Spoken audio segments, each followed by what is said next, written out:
जो लहरा जी इस 2024 के चुनाव में इंडिया गठबंधन के झारखंड मुक्ति मोर्चा से आपके लोकप्रिय नेता, स्थानीय विधायक और मंत्री, झारखंड सरकार आदरणीय रामदास सोरेन जी, मंच में मंचासीन हमारे सभी विशिष्ट नेतागण, मातृत्व शक्ति के रूप में यहाँ उपस्थित हमारे माताएं बहनें और हमारे भाई और ऐसे बहुत सारे कार्यकर्ता हैं जो छोटे छोटे क्षेत्र में जनप्रतिनिधि के माध्यम से जनता का सेवा कर रहे हैं। ऐसे आज इस पार्टी में शामिल होने की दिशा में अभी अग्रसर हैं। ऐसे सभी साथियों को आज अपने ओर से, पार्टी के ओर से दिवाली का मैं हार्दिक शुभकामनाएं देता हूं, सबका अभिनंदन करता हूं। बहुत लंबा बातें नहीं करना है, समय कम है, चुनाव का दिन कम है और काम ज़्यादा है। और खासकर विशेषकर आप महिला यहाँ उपस्थित हैं, हमसे ज़्यादा शायद काम आपका है। इसलिए हम सब लोग जानते हैं कि महिला ऐसा है, ऐसी शक्ति है परिवार का जो 24 घंटा राउंड द क्लॉक उसका काम ही खत्म नहीं होता।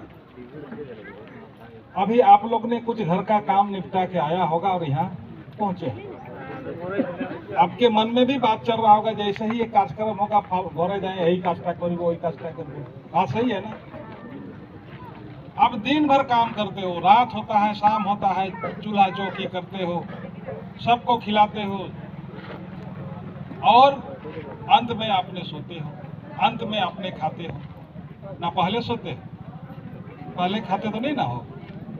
तो सबसे पीछे खाना, सबसे पीछे सोना और सबसे पहले सवेरे फिर उठना, यही रूटीन है ना माताओं की। तो इतनी जो उनकी शेड्यूल है, इनकी जो उनका काम है, लेकिन कोई उनकी चिंता नहीं करता है। लेकिन मैं आभार प्रकट करता हूं अपने राज्य के मुख्यमंत्री हेमंत सोरेन जी ने।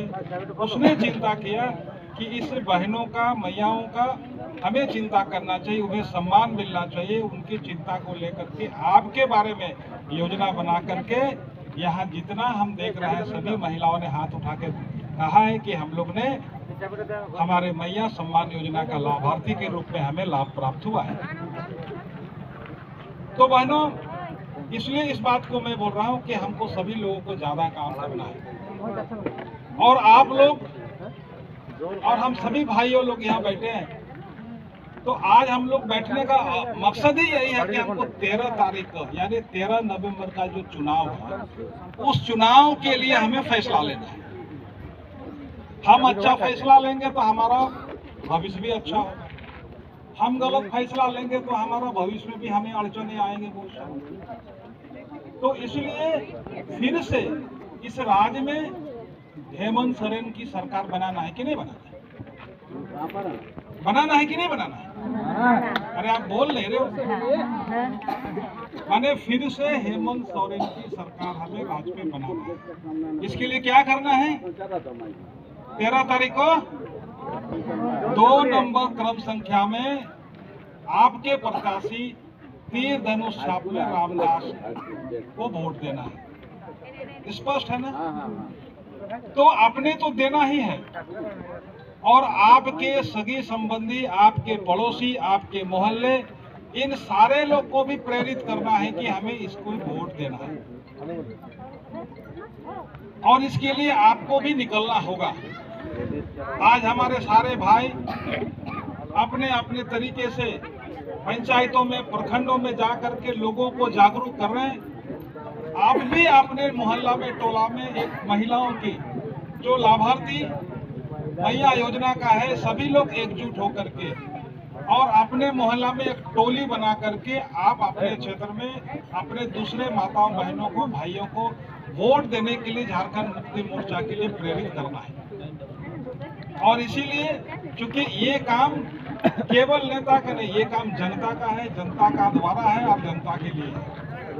और इसलिए इस 13 तारीख के कार्यक्रम में, 13 तारीख का वोट में हमें ज्यादा से ज्यादा वोट देकर के झारखंड मुक्ति मोर्चा के प्रत्याशी रामदास सोरेन को विजयी बनाना है और इस राज्य में फिर से हेमंत सोरेन को सरकार बनाना है।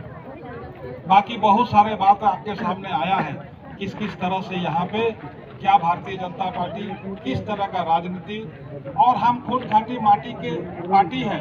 इस माटी के पार्टी होने के नाते हम कहीं भी किसी भी अपने सुख दुख को, दर्द को हम यहाँ से जाकर रांची तक में बोल सकते हैं। लेकिन जिस तरह से आपके पूर्व वक्ताओं ने कहा कि भारतीय जनता पार्टी के तो ऐसा है कि दिल्ली तक आपको जाना पड़ेगा बात को अपने सदुप रखने के लिए। तो अभी आने वाला समय में आपका जो प्रत्याशी होगा वो कौन है? रामदास सोरेन जी है। दूसरे आपका विपक्ष के जो प्रत्याशी है वो कौन है, उसकी नाम जो जानने की भी जरूरत नहीं है। उनका चेहरा तो अभी बताया कि किस तरह से उनका वो नेता है, ना ओझा है, ना खूनी है, कैसा है कुछ पता नहीं चलता। तो आने वाला समय झारखंड का, आपका, गांव का, आपके परिवार का अगर एक सुरक्षित और अच्छे भविष्य की निर्माण करना है तो हमें फिर से झारखंड मुक्ति मोर्चा की सरकार, हेमंत सोरेन की सरकार को बनाना है।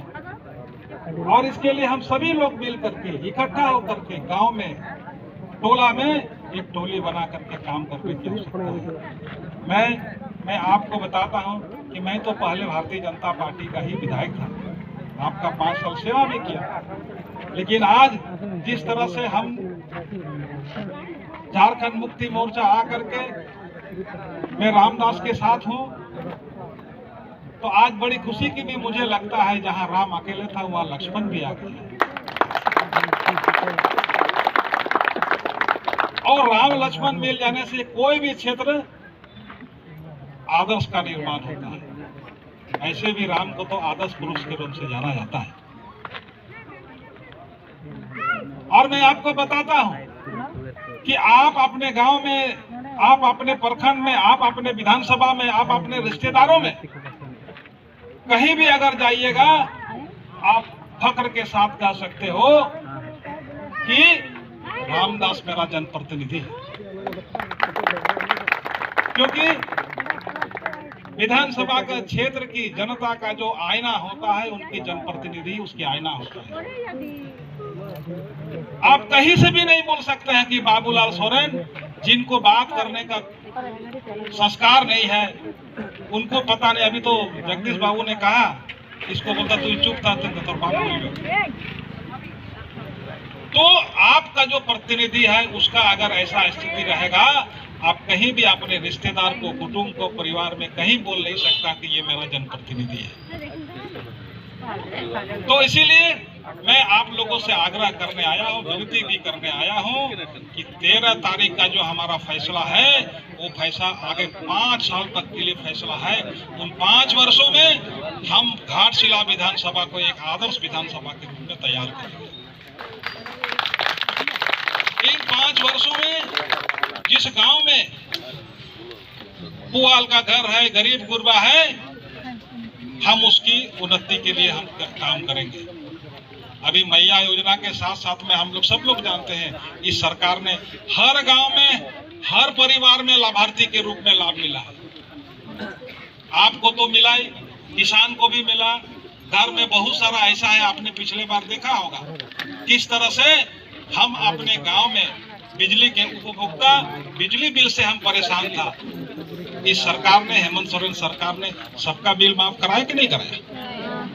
कराया। मैं एक दिन अपना हफ्ता 10 दिन पहले मैं सोचा कि चुनाव आ गया है, मैं भी अपना बिल क्लियर कर लूं। मैं देखता हूं, पता लगाता हूं कि कितना मेरा बिल आया है गांव का। तो मैं खोजते खोजते देख रहा हूं कि नो ड्यूज बता रहा हूं। मेरे पास बिल तो बाकी था, नो ड्यूज कैसे आ गया, कि कोई बकाया नहीं। तब मुझे पता चला कि हेमंत सोरेन की जो बिजली माफी का जो योजना था, उस योजना में मुझे भी लाभ दिया और मेरा भी बिजली माफ हो गया। तो कहने का मतलब है कि यहाँ के जन जन का, यहाँ के लोगों का एक एक चीजों का जो तकलीफ है उसको बहुत ही नजदीकी से देखने का कोई सरकार अगर करता है तो वो हेमंत सोरेन सरकार करता है। इसलिए मित्रों, भाइयों और बहनों, ये फैसला की घड़ी है और इस फैसला के घड़ी में मैं आप सभी से फिर से विनती कर रहा हूँ कि आने वाला 13 तारीख को आप भी अपने पड़ोसी के लोगों को भी, अपने परिवार को, कुटुंब रिश्तेदार को, सबको कहिए कि फिर एक बार हेमंत सरकार। इसीलिए मैं इन्हीं शब्दों के साथ में फिर से आपको बहुत बहुत धन्यवाद देता हूँ। सबको जोहार।